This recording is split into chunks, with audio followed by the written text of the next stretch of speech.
There's these moments where, no, I'm ready for this.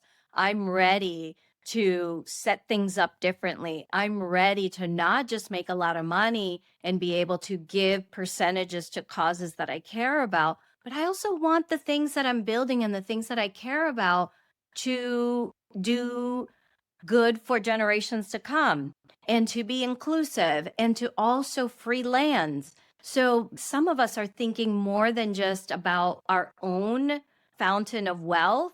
And then also, like, how does that get to ripple out? How do we bring these visions into manifest form? So the how actually really matters. It's the why, it's the what of we want to leave and the legacy, but the how of how we actually do it is actually really important.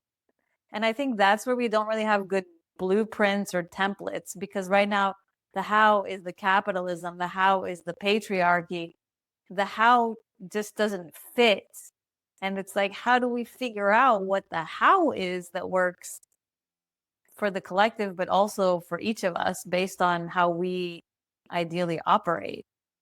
Yeah.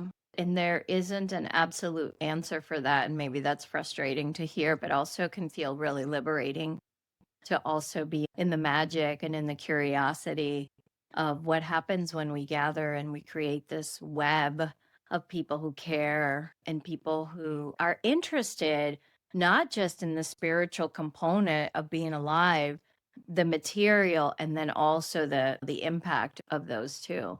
That reminds me of just conversations around ethos and then culture. I think we take so for granted the culture, whether it's within our business, even if it's a small business, if we're working with other people, or just how we relate to our clients. It's that finer detail of the how are we doing this together? How are we moving together in the space? How are we creating together? What is that culture of creation?